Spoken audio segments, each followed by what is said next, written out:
Hello, everybody. Welcome to Expression Pass here on Boss Rush Network. I'm your host, and like I excited Eddie V. Joining me is my bro Ham, Bossman himself, the one, the only, Mr. Corey Dirrig. Hello, good sir. Hello. Thank you for having me on your special program. Wait. I don't know. I never know what to say. It's weird being here and not there where you are. You know. Doing the video production. It's fine. Things. I'm here though. Woo. Yay! Let's So talk Nintendo. It's been a while since we talked about the Wii U. Sorry, I don't know what's going on. It's late night. We're doing our best to stay up. Oh my gosh, dude. Look at this. Dude. Look at this. Look how big it is. It's like dude, I've been at work since 9 o'clock this morning. I'm like, Yeah, you're telling me, man. It's been busy at work. It's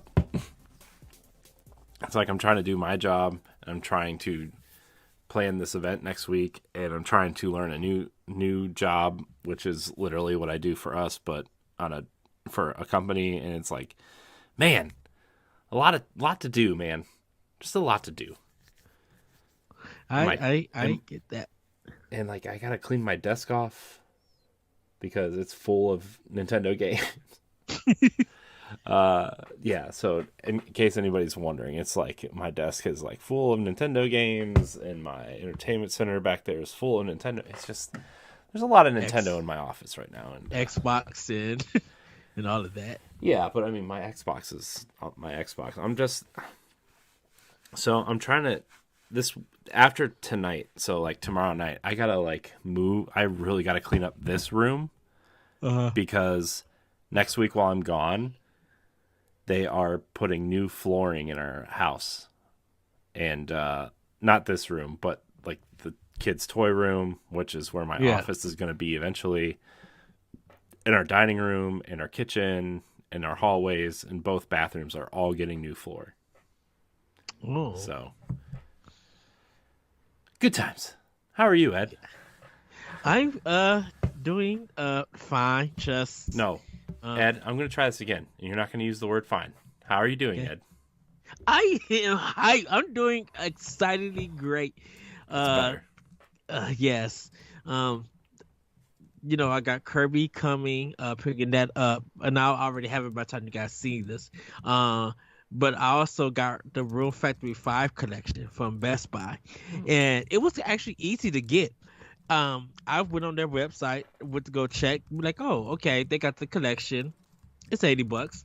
Fine.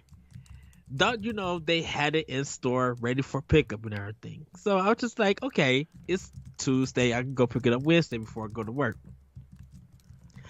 I get there, pull up my email, because I'm just like, my Hotmail usually tells me, hey, you ordered it, it's ready to go. So I'm thinking, because nobody's really buying this game at Best Buy. No one's really thinking about it. So I'll be able to go in and buy it. I look at my phone, look through my email, and that mug said, pick up Saturday. I'm like, what? They had to actually order the game to be shipped to their store for me to come get it. I'm like, you should just send it to my house. You have the worst luck. You have the worst luck when it comes to like pre-ordering games. But you know what? I'm fine pre-ordering games at Best Buy than I am at Amazon. I mean, yeah, that's fine, but it's like every time you say you pre-order something, it's like, why do you even pre-order it? Because like you could just walk into a store and get it at this point. Well, you want to know why? I think it's because sometimes with the pre-orders there's some bonus things, like a case, a gift card, a collectible or something. Because when I pre-ordered the Halo Infinite from Best Buy, I got the steel book for it too, like the steel case for it, and I'm just like, oh, this is cool. No one's like, and they weren't selling them or anything, so I was just like, okay, this is cool that I'm getting it for free and things like that. And I guess it's just like, definitely with the Nintendo games, I feel like I need to pre-order and get them, because like it feels like when you don't get that game when it comes out, chances are you're not going to get it a few months down the road. Because once it becomes popular, everybody starts talking about it, and they go look for that game, it's not there, and I it's the mean, most craziest thing. yeah, I guess, but still, you still have terrible luck. that doesn't Well, that it's doesn't prevent the fact that you still have terrible luck when it comes to buying games. well, it's. I think most of the games that if they're not released yet, when I pre-order them, they're ready for pickup on that day. I think it's because with the Room Factory 5, when it's like it's been past the release date, Mm-hmm. I just didn't. I thought they would still have the collection there because, like I said, this is a series that no one really is playing around in my area or in the place that Best Buy is at. So to hear them be like, "Oh yeah, we have to order it," and you know, that was just shocking to me because I actually had to do. Well, yeah, I had to do that actually for the collection of Menegay. I had did all my ordering for Black Friday. Got everything ready, and they said, "Okay, just come in, pick it up, ready to go." But my collection of mana had to get shipped to their store for me to pick it up. And I'm just like, Mm-hmm. okay, that's fine. I'm like, it's only $20. I could wait a couple of days. And it really is not that long, 2 days and everything. And I'm probably going to be playing definitely a lot of Kirby and all these other games. So when I get the Room Factory 5, um, I probably won't even start that until like almost later on and stuff. But Fair. I was more shocked that it was available at Best Buy to even order. Because you know that when collectibles are when they're sold out, they're sold out. Mm-hmm. Yeah. You No, I know. Trust me. I know? know. That's why I'm still mad, dude. That's why I'm still mad at Amazon for not delivering my Fire Emblem Three Houses collection. Was there a special edition for Three Houses? Yeah, me and you both ordered it. Are you sure? I don't think there Yeah. was. I'm pretty sure it was. Amazon had the No, it three. was Fire Emblem Warriors. No, it was Three Houses. No, because I didn't get the Three Houses special edition because I didn't think they had one. Yeah, Amazon had them because I had ordered it and um they messed it up because it never came to my house. I had to. Oh, they did, and Amazon canceled it on us both. Yeah, and I didn't get mine. So the credit that I had to use, I had to get Astro Chain. So I went and got Astro Chain because I had to go out and buy Fire Emblem, and I had to go to a whole bunch of stores to get it. So I found it at Best Buy, the $60 one, and got it. But dude, and this is the weirdest thing. So because it was like 120, I think, or something, 119 or something Yeah, it like was that. like 119.99. It came with the steelbook and the soundtrack and that art book, and Yeah, I think it came with a desk calendar or something. yeah, because I used that credit that Amazon gave back to me. I used it to order Astro Chain, and I used it to order Legend of Zelda: Link's Awakening. Well, I didn't get Astro Chain till a week after the game came out, and I didn't get Link's Awakening 5 days after it came out. Like I didn't get it to that Tuesday, and so that's why I was just like, if I'm having any bad luck of pre-ordering stuff, it's at Amazon, and I'm not putting. I'm putting no money in Prime to have the stuff still shipped late because some people who got Prime, they were still getting their stuff late. I'm like, there's no way that I am ordering my Nintendo games and I pre-ordered them a month way in advance when they go up, and on the day of the release, you guys cannot ship it to me. Yeah, I forgot that this existed. Yeah. Because the day that you order it, when we got off the podcast or when we got done talking, or I think we was talking, when you ordered it, I went ahead and ordered it because it was still available. Yeah, I forgot, I guess. It was probably so traumatizing, I just shoved it down into my brain. Yeah, because we had ordered it way before the game came out and stuff, and then people were showing off their collection and everything, and I'm just like, the heck. So that's why when after Link's Awakening, I was literally done pre-ordering with Amazon, and just decided to go pre-order at Best Buy because it was just like, okay, Best Buy got this pickup service, and I was doing one that was kind of, I mean, the both Best Buys that I go to are like 25 minutes out from where I live at. Mm-hmm. Excuse me, but it's easier. I could go in, show them my email, and then pick it up. The only one that I had to really go out and get was the OLED Switch. Yeah. Because yeah, that's the one that I had to go to another state, which just wasn't too long, and then get my Metroid from another store because they were sold out of that Metroid. I forgot that Metroid had a special edition too. Man, Nintendo had some really nice Steelbook collector's editions. I gotta tell you. Yeah. The Fire Emblem one's nice. The Xenoblade Chronicles 2 one that I have is nice. The Metroid one is nice.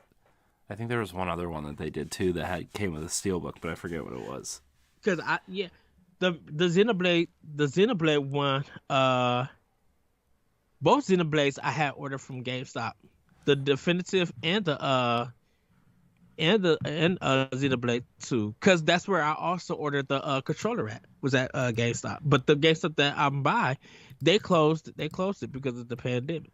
So it's just like, I have no choice but to, if I pre-order stuff, to get it, because I don't want to go do it on Amazon.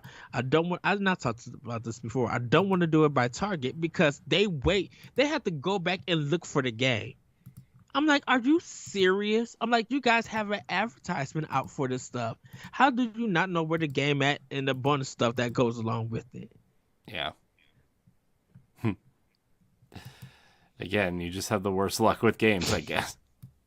So that's why if anything happens, at least I know with Best Buy, if I pre-order the game and they're not going to have it shipped to their store, they're going to ship it to me through UPS, and it's free of charge. Yeah. And UPS is good on giving my games because they'll do it around 10 or 11 o'clock in the morning. There you go. I'm like, oh, on the day of release. I'm like, okay, cool. Yeah. Shout out to UPS, not FedEx. Oh man, good times. I wonder if Zelda's gonna have a cool collector's edition that nobody can get. Dude, nobody's gonna get that early. Oh yeah, I think once the pre-orders go up, of course everybody's going to be ordering it, so there might be some crashes. And I think there's going to be new Amiibo for Breath of the Wild 2 that people are going to order. Yeah, Amiibo I could see. I will get those. I'll find a way to get those, but collector's edition, I don't know at this point. I would like it, but also I heard that the special edition for the last Zelda game was like I heard the sword was bent in most of them, and it just kind of was like really terrible quality. Yeah, yikes. So, I do like those statues that they ended up putting out. I think they have one for Link, Zelda, and Rivali, I think. Mm-hmm. They're like this, those Destiny ones that I have. They're like, yes, they're like those, but they're Zelda ones. So. Oh, okay. One of them is like Link with the bow, like jumping with the bow. One is Zelda with the Sheikah Slate, just kind of like cool posing or whatever, and then Rivali standing with his back to everybody, and they're basically just like $70 12-inch amiibo. So if you've seen the Zelda amiibo, that's what they look like. I think they're going to re-release the Breath of the Wild amiibos. Oh yeah, they did for. What was the last game that came out? Age of Calamity. Yeah. They released the champions, I guess. Which I think everybody will be fine with. I think if with Breath of the Wild 2, we might get, if they don't do Link, I think they're going to do the new Link. So he may be in his new garb with I mean, I could see them She doing can stay on both. his arm. Oh yeah, because I would love to see what all the Zelda amiibos do in that game for Breath of the Wild 2. Yeah. I mean, they'll probably just give you stuff like the last one, right? I'm Mm-hmm. assuming. So, I don't know. We'll see. I've had the biggest itch to play that game again because everybody in the office is like kind of playing it still.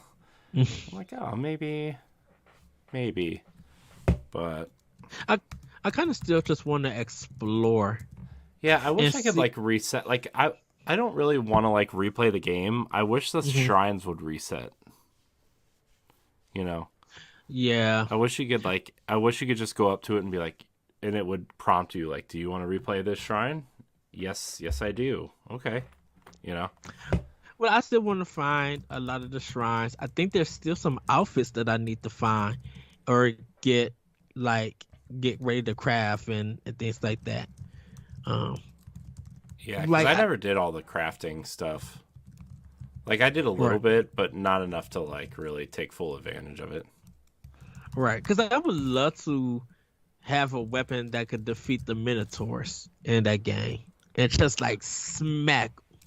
I just what I want is so I know this isn't even really the topic of this episode, but what I really want is like a crafting system to where like or it's one of two things, and I think we've talked about it before on some version of this show or Hmm. PAL block or something.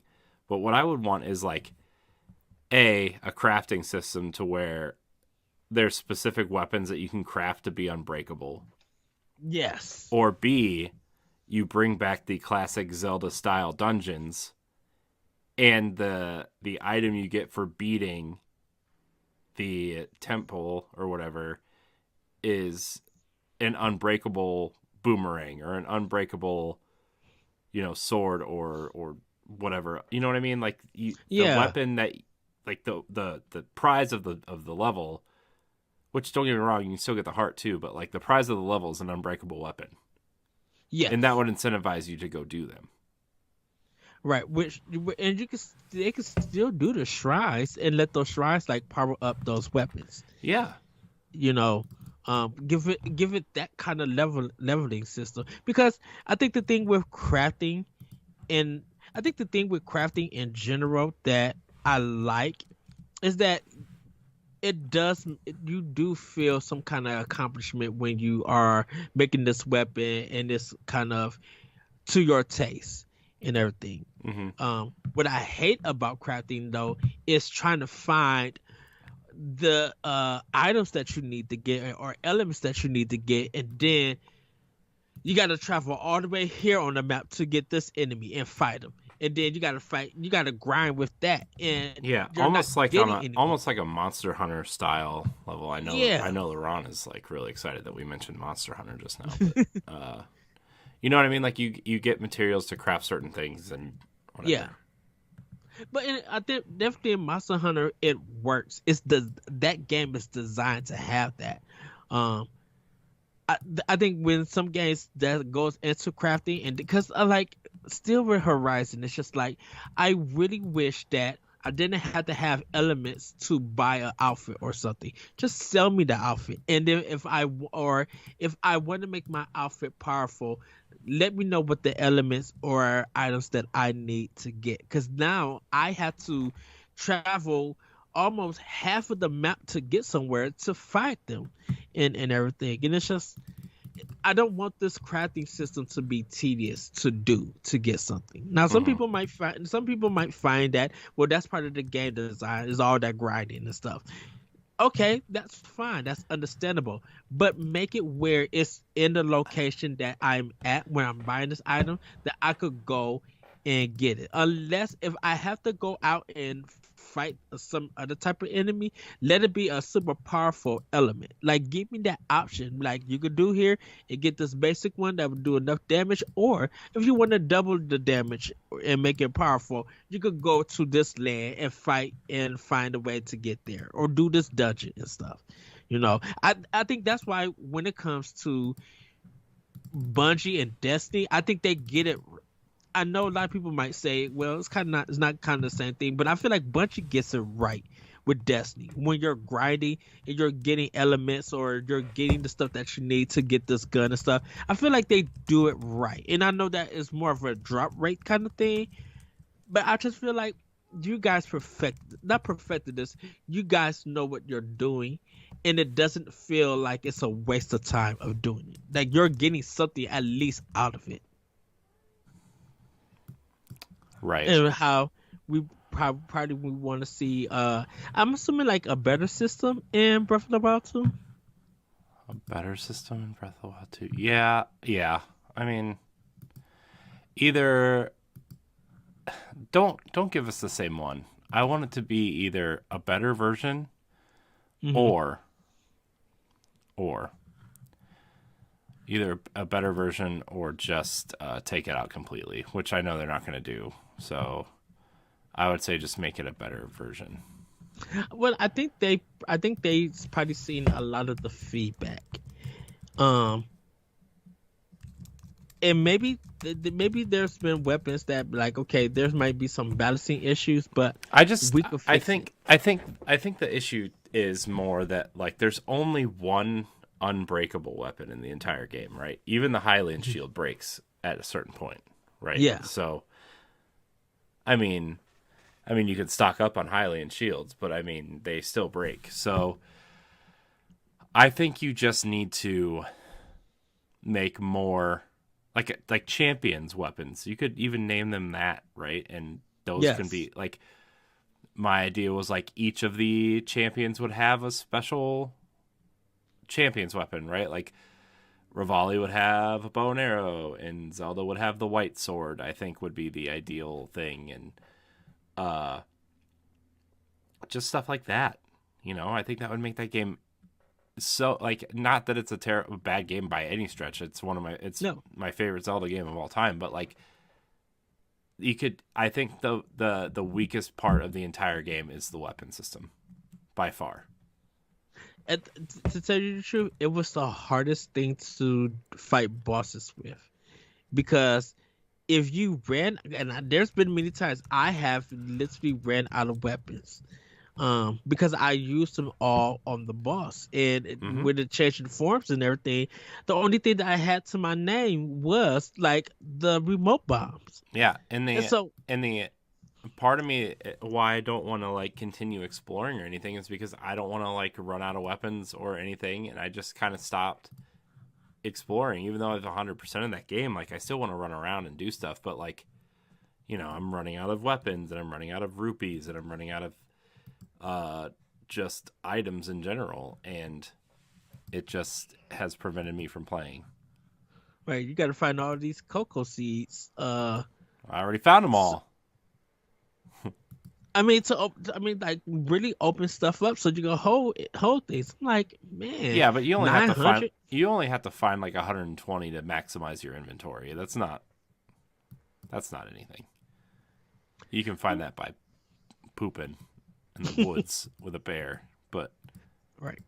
And I feel like that's why I say I think with the original Breath of the Wild, there's still areas that, you know, I still want to explore and find out. I'm like, what do you have revealed? Because I think that's the thing with that game, you know. And I think when we was talking about, you know, Switch being 5 years old, that Breath of the Wild is still being taught, not only taught, but shown, and what people are finding and experiencing. And some people are just returning to the game and beating it. I'm guilty. It took me 4 years to beat that game. Yeah, I mean, yeah, it did. And we made fun of you for it the entire time. Yes. But to that point, it's just like, let's do something interesting with the weapon. Like you got the exploration down pat, right? And I know we're starting to go in circles with this here, but like you got the exploration, you got the cool armor sets that you can upgrade, right? I think you could do a little bit more with that, but you've got a great foundation for that. You've got that monster guy that you can buy specific things from. Let's build on the weapon system. And definitely if you're going to be in the sky. Yeah.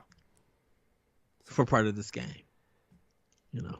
Yeah. So, well, should we get into our topic I for this guess so. episode? I mean, oh, sorry. Wow. I mean, I guess so. We've. It's almost like we should just do another mini topic and save that for the next episode at this point. We could do another mini topic. That's fine. We could save that one. Yeah. Don't get me wrong. I want to So dive into that topic. It's just like I want to dive into the topic. dive in. Okay. Yeah, we can save that one. We got time. So a mini topic that we could actually dive in. You want to know? I kind of would like to ask you, Corey, and I know we've been talking about Switch 2 and everything. But I kind of want to ask you, do you like when Nintendo do color systems? Like how they used to like advertising during like when Apple had their like color computers, like the blue, red, and the pink, like the clear shells and the stuff. iMac, the first Macintosh, the iMacs. IMAX, yeah. I know they did it with N64, how they had their color systems. They just it's funny that you mentioned that because Apple just did that again. Like with their new line really? that came out last year. They did the color ones again. Oh, nice. Yeah. Well, like, do you like seeing that? Having a color console, definitely for Nintendo, because I really love the Wii ones. Like, I mean, I think I do. Sorry, I didn't mean to cut you off. Go ahead. No. Oh, I do, and like it's funny you say that because I saw a picture of a red Switch the other day, and I'm like, that's genius. Why are there not more red Switches? And I forgot that there was that limited edition Mario Odyssey one where the Switch was actually red. Yeah. And I'm like, Yeah. I forgot that existed. And I'm like, because like we kind of had this conversation before is like, why aren't there more Pro controllers, right? Like special edition Pro controllers like the Xenoblade one or the Smash one or the Splatoon one, right? Why aren't there more? And it's like, Nintendo used to thrive off of these multicolor things, and I mean I guess the Joy-Con kind of fill that void, but it's like no, the Xenoblade controller is the one I use the most, and it's awesome. Right? And like Xbox does like the Xbox Design Lab stuff where you can design your own, which is really cool, and PlayStation just came out with a bunch of new dual senses that are different colors that are really cool. Like the purple one is shockingly awesome. And it's like, why can't we like do that? I think it's because Nintendo probably would get like bombarded with orders. That's fine. Like, then make them. You know, make them. Because I'm not knocking Microsoft. I do love their design lab, but I think sometimes people don't take advantage of, of that system, of that functionality, of that business for Microsoft. I think if Nintendo had one, I think we would see the craziest combinations and awesome detail of these Switch controllers, and I mean Pro controllers, and I would be fine paying extra like $20 over the market price. Like, I mean, just do it. Just do what Microsoft does. Just charge an extra $5. Xbox's limited edition controllers cost $5, sometimes $10 more, depending on what it is. Like more than a standard controller. I think that is reasonable. I think that's reasonable. I think if they do the Pro controller, where you have to get a design and customize and stuff like that, I think Nintendo's mostly definitely going to charge $100. They're going to charge some money for it, and if I literally feel like it will work. The thing about it is that people definitely want to be like, okay, you guys are making these themed controllers that we could customize. Cool. Can we get things on the Switch so I can match my controller? Mm-hmm. Yeah, I think what they could also do, which would be a really smart idea, and I don't know how viable it is and how much it would cost because Joy-Cons and Pro controllers are already expensive. But like, what I would like to see is every color of Joy-Con that exists, make a Pro Controller of that color. Yes. And then you could bundle them, right? Like, that's the whole reason why I want the Smash controller now. Like, I don't care about Smash all that much, but, like, it's white, and my OLED is white. So, like, yeah. just let me do it, you know?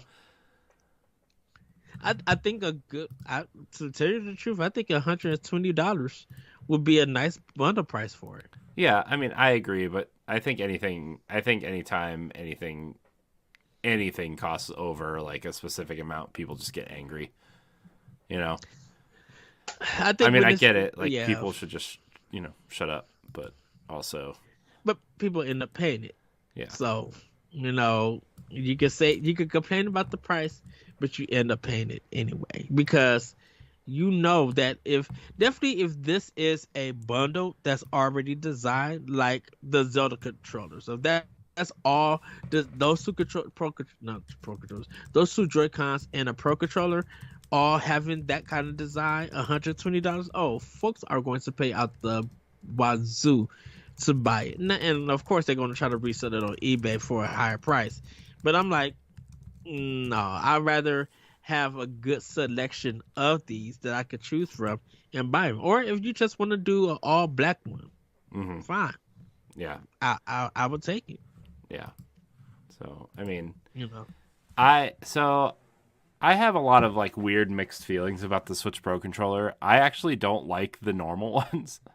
I think because I mean, I liked them at first, but they changed them for the special edition ones, and maybe the newer models are different. I don't know.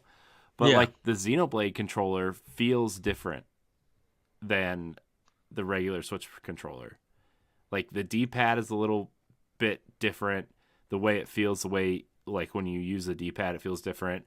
Like the overall kind of the way you press the buttons down and the way they feel when you press them down, and the triggers feel different. It's just like, it just feels different, right? And that's why I want another special edition controller. It's not because I like the looks or anything. It's just because they feel better, And PlayStation's going through this right now with their new DualSense controllers. Is they're built different and they feel better.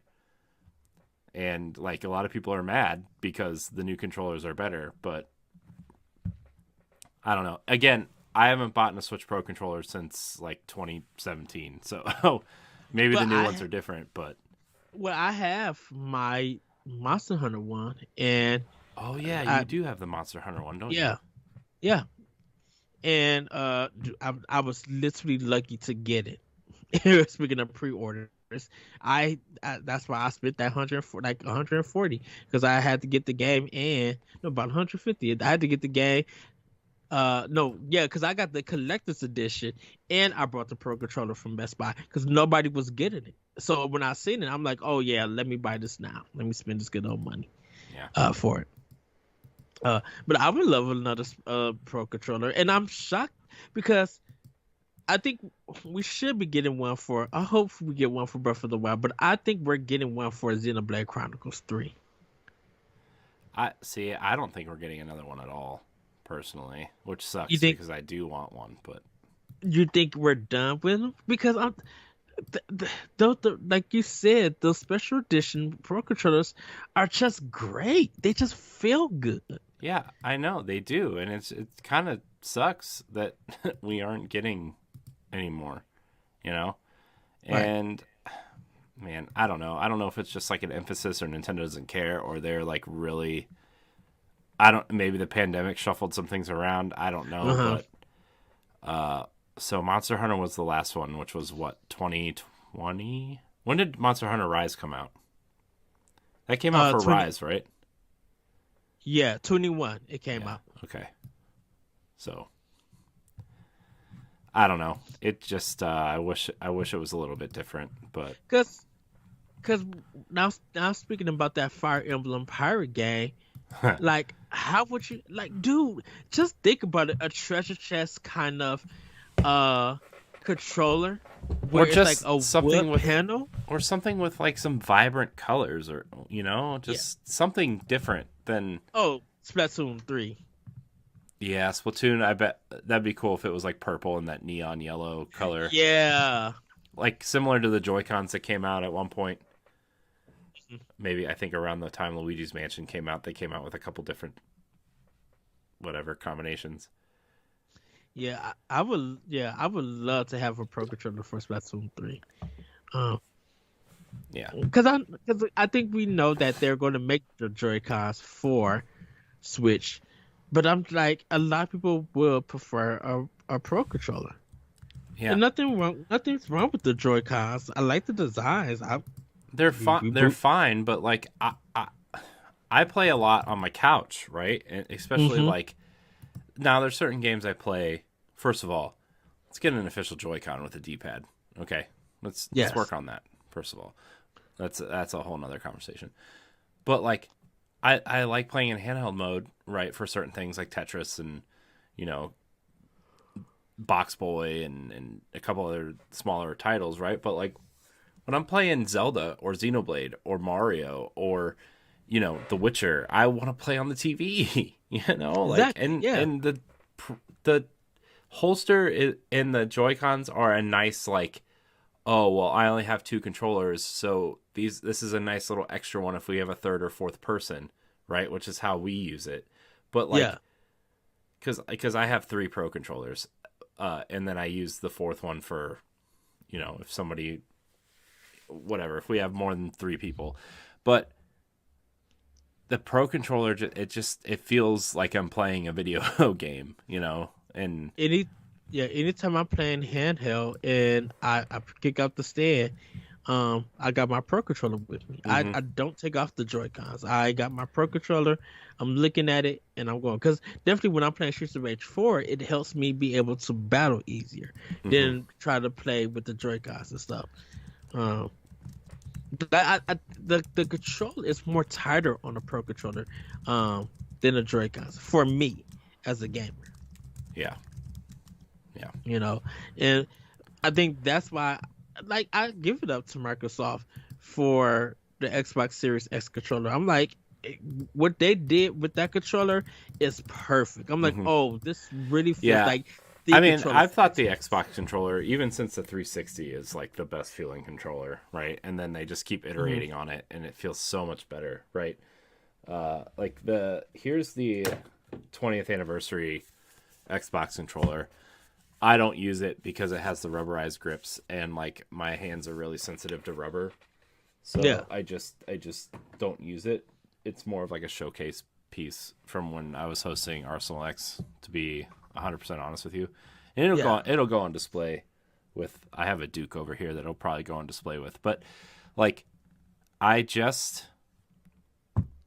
know, the Pro controller for Switch, like, man, I wish I could use my Xbox controller on the Switch. Like the Xbox controller is so perfect. It's so perfect. Like it's just so perfect in terms of the way it feels. And I haven't held a DualSense, right? And like the DualShock 4 was like, it was pretty good, right? It was a pretty solid controller, but to me, the Xbox controller is just the best controller on the market right now. When we was talking about Destiny, I had to play it on I had it for Xbox One because of the Xbox One controller. That it was the way to go. Yeah. When the Destiny 2 demo came out, I tried it on Xbox and PlayStation 4, and I played the PlayStation 4. My wrist was hurting. I'm like, I can't play it this way on the system. Yeah. And I've been playing it on Xbox One. Man, when I got that Series X, and I was just like, I was playing Gears 5. I was just like, oh my goodness, how did you guys refine this to almost perfection? It's like when I play a Nintendo console, I could get the controls with ease. Like, it just fits in my hand and be like, oh, okay, you guys really worked out on the controls for this game. And I love that. And it's just like the Series X, I was so shocked on how good it is. And it's one of the systems that I brought like an extra controller in case of something happens and everything, and still use my Xbox One controllers in case I need to change batteries or something. And it just literally feels good. Now, I do have a DualSense for a PlayStation 5 when I get one. Like, I'm already good to go. It's the black one. So I'm already good to go with that. I just gotta sync it, get ready to play it, and I'll be good to go. Yeah. But yeah, like more Switch Pro controllers in different colors. I want a Makes translucent blue or purple one. The atomic purple from like N64 and Game Boy Color. Like that's the yes. that's the dream. Yes. I mean that's like literally like 90% of the reason why I bought the Switch Lite is because it's the Game Boy Advance blue purple ish color. Like I would love that even for the dock itself.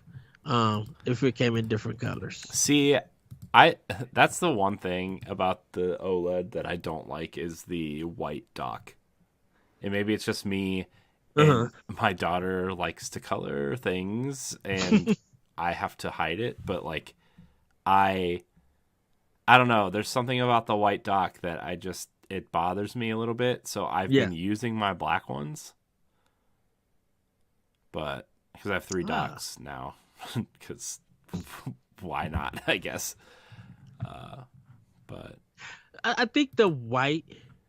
It's nice. It looks nice. It's nice. I'm just I think like that's why. In terms of it's dirt and kids and color and blah blah blah. Like it's just like. Yeah, I think it's just a visual thing. Yeah. Yeah. You know, because I would take my white Joy-Cons out and put my Zelda ones in, but I'm like, like I said, I keep my OLED at home. Like I barely play in handheld. Now it looks good in handheld because I can't wait to do Tetris Effect in handheld on that system. Yeah, but it's literally stays in the dock. Mm-hmm. Yeah. So I mean, it's yeah, I don't know. The white dock it's nice, but I kind of want to put it away, I think, just to keep it nice. So you got a black OLED dock? No, I just have 2 regular black docks. I have one. I mean, I have my launch one, and then I bought an extra one for recording stuff when we were doing Let's Play stuff. It's just more convenient, right? Just to move it into a new dock, right? That's the nice thing about the Switch is it just works in any dock. You could take your Switch anywhere and put it in a dock and it's fine. But yeah, that's shoot, I got 2 docks and a charger cord for the car for the USB. Yeah, I mean I have that too, but I also have like 3 just plugs lying around somewhere. I have a plug in the bedroom. I have a plug in my office, even though there's a dock in my office. And then, yeah, there's one in the drawer in the living room. So even though there's a dock in the living room. So happy they went. Look, sometimes I just want to lay on the couch and it's dying and I need to plug it in and I just don't want to plug it in. I just want to plug it into the wall and keep playing. Okay. Nothing wrong with that. Judge me, people. They probably do the same thing. Yeah, well, I mean, a lot of players don't even use their docks. You know what I mean? Like, it's just that. So they just attach it to the wall and let it charge there. I'm like, no, my stuff is going on the dock. Yeah. And then it'll charge overnight. Yeah. Like, I gotta put my old one. I will call it the first gen. I gotta put my first gen Switch on my dock and let it charge. Yeah. So yeah, color systems and controllers. Yeah. Anyways, that was a good topic. That was a nice little tiny topic. Yeah, you got to touch on some things. Yeah. Anything else, Corey? I don't think so at the moment. I'm trying to think. No, because we have a big topic that we're going to cover on the next episode that's going to take up the whole show probably. So yeah. Any hoozle. Yeah, I guess we could wrap this one up. You guys can find me on Twitter at that retro code. You can check out Nintendo Power Block on Mondays live at 7:30, 8:30 Eastern time, or you can check it out on Wednesdays on our YouTube channel and at Boss Rush Network or bossrush.net. Check us out also on Anchor FM on Wednesdays and other podcast apps that you follow. Corey, where can we find you? You can find me at I am Corey HD on Twitter and Instagram. You can find me hosting the Boss Rush podcast, and you can find me on Nintendo Power Block and various other things here on the Boss Rush Network. Pew, pew. All right. Well, everybody, have a great week. Have a great weekend, and we'll see you next time. Nintendo Expansion Pass. Bye, everybody.